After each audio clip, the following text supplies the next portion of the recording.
Morning guys, so Friday the 10th of July. Had a really interesting experience just. Got into the park really early. Sort of time where sometimes the guy hasn't always opened the gate. Sometimes he has, sometimes he hasn't. So, but the gate was open, which was good. And then, just as I was sort of looking ahead, it was already open, I saw a car had already come in ahead of me, and there's almost like two parking pieces really. So the one I park in is right at the far end. It's nearer getting out by the main part that I walk. Anyway, he had sort of gone down that end as well, and he was actually pretty much nearly parked in the same space as I tend to, because there's hardly anybody down here at this time. Say bar one space, but because of that, I mean, I wouldn't just park right next to him with all that space. So parked in a slightly different one, just one further along. But what I noticed was my own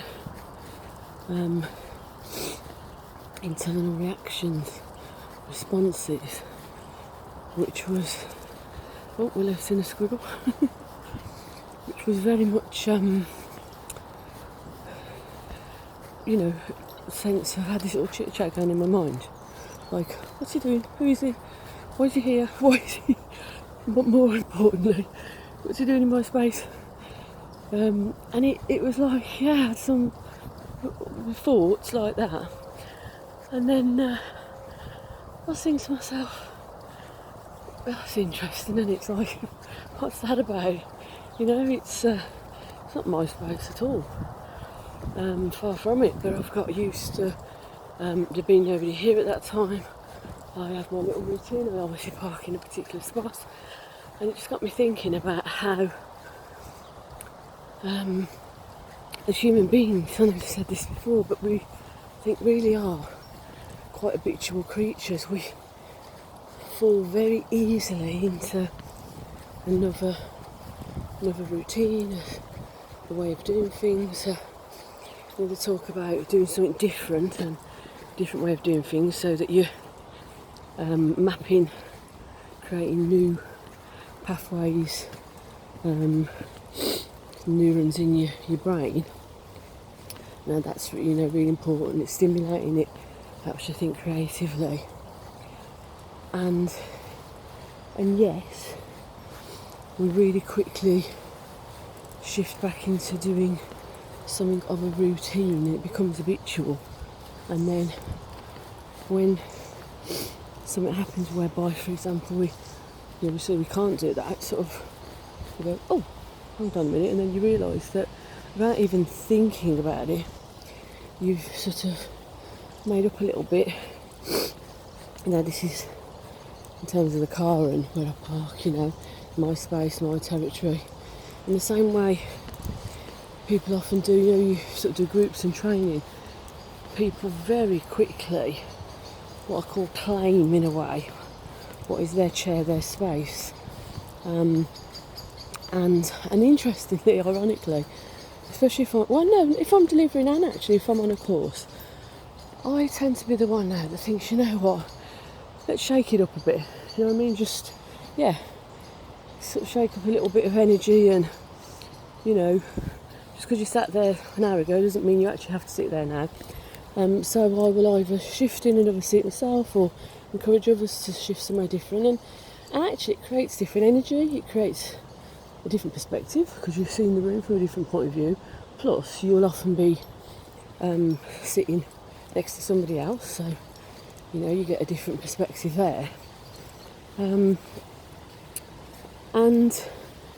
yeah, it really does, I think, take quite conscious effort to continually try and shift and change our patterns and habits and ways of doing things, so that just as we think, oh, you know, we've changed that's a new way of doing things, something fresh, creates different energy. Before we know it, we've created another habit, another habitual way of doing things. And so in fact what I did was, as I was walking along earlier, and the guy had parked off, appeared to be walking you're gonna laugh, in a very similar spot that me and Willow tend to start in, which is the some of you will have seen there, the stream, the little stepping stones. But even that has become a bit of a routine, a ritual, you know, our starting point, if you like. And I mean, don't get me wrong, it's a nice starting point.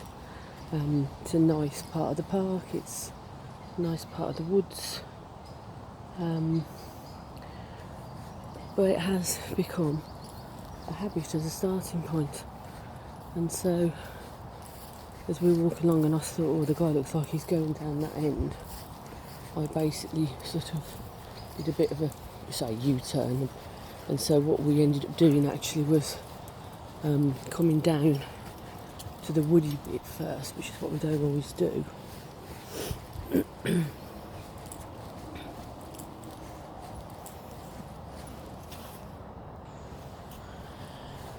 So yeah, we're going to start down this end first, and then we're working our way back up. So by default, I say default, but by sort of what happened this morning in terms of making me go, oh, hang on, I can't park there, you know, that's why they park in there, I normally park there, all that stuff. Then sort of made me consider, well, perhaps we'll start in a different starting point. And actually what we've ended up doing really is what I call starting at what would tend to be part of our end point. But you know what they say, always have the end in mind. Which is, that's an interesting thought actually, always have the end in mind, because I get that sense of, you know, have you, well, a couple of things really. One thing that comes to mind is have your goal, have your objective, know what the bigger picture is, you know, what you're trying to achieve, what your vision is. Otherwise, to some extent, you go through your weeks, your days, your years a little bit aimlessly. But then some people might say, well, you know, you get so fixated on what that is, that goal, that bigger picture, you can perhaps lose sight of enjoying the process, enjoying the experience, which I'm sure we all know can easily happen as well. So it's a real fine balance actually, which I'm sure we lose from time to time. The balance between well, I was looking up at the squirrel.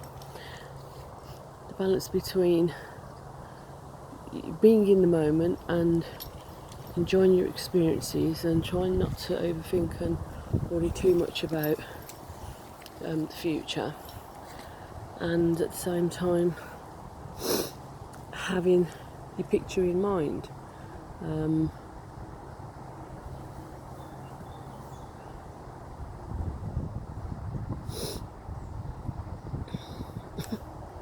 Willow's definitely experiencing being in the moment right now, as you can see. She's absolutely, in fact, oh, just looking up at the tree. In fact, there's two squirrels, not just one. No wonder she's looking absolutely bonkers.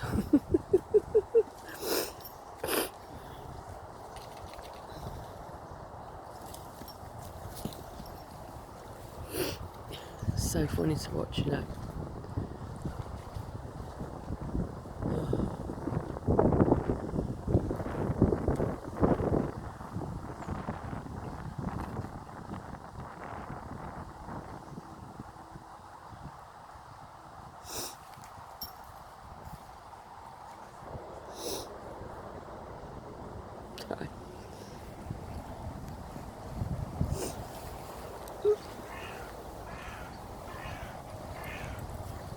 Never getting well, be there all day.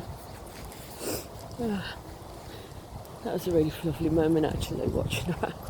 Really sort of so excited and thinking she might get squirrels. For any of those of you who ever watching how your dog is with squirrels generally, it's funny to watch because they always look like they're about to catch them. It depends on your dog, but certainly, I mean, Willow has, and then squirrels are just fascinating things, and it looks like at times they might catch them and then they don't.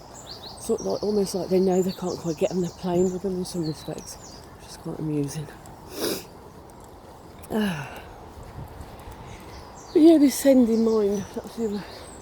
I said always have the end in mind. I had a different thought actually, which was about that piece about living to die, dying to live quote I was referring to before. You know, if you have this notion of the end in mind, i.e. you never quite know what's around the corner, what's going to happen, health-wise, accident-wise, death-wise, you never quite know when you're going to lose stuff, then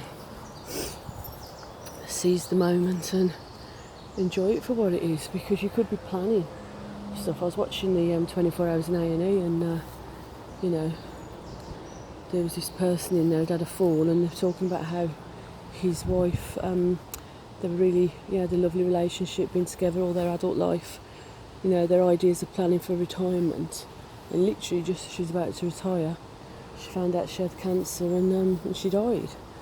It doesn't mean, of course, that you can't not plan for the future, but I think, you know, it's don't plan for the future to such an extent that you forget to enjoy the process.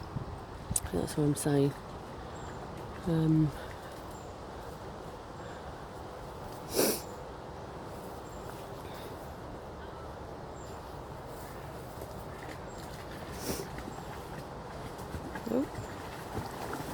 Willow's right in there, aren't you, Will? Come on then, keep going.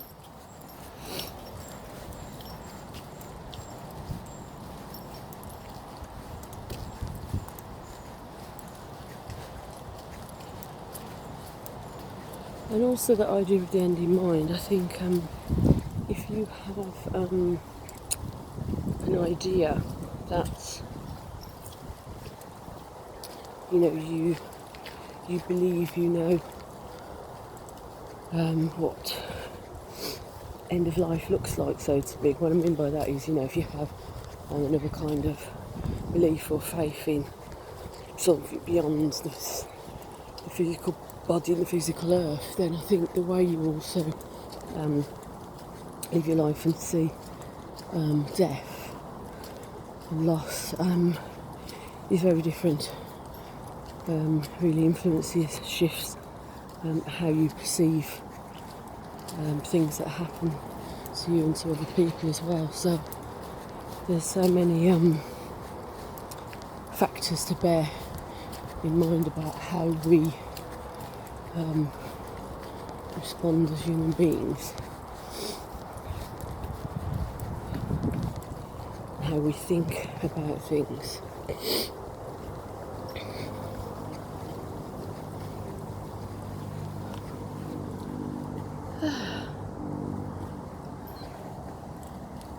Well, looks like it's really lovely actually. It's sort of fresh, so it's not overbearing, but it's really blue sky. And looks like it's going to be a lovely day, guys. Oh, we're just about to do a poo, so it's perfect timing to say have the rest of a fruity Friday, fun and funky, and I shall speak to you later, guys. Take care, bye.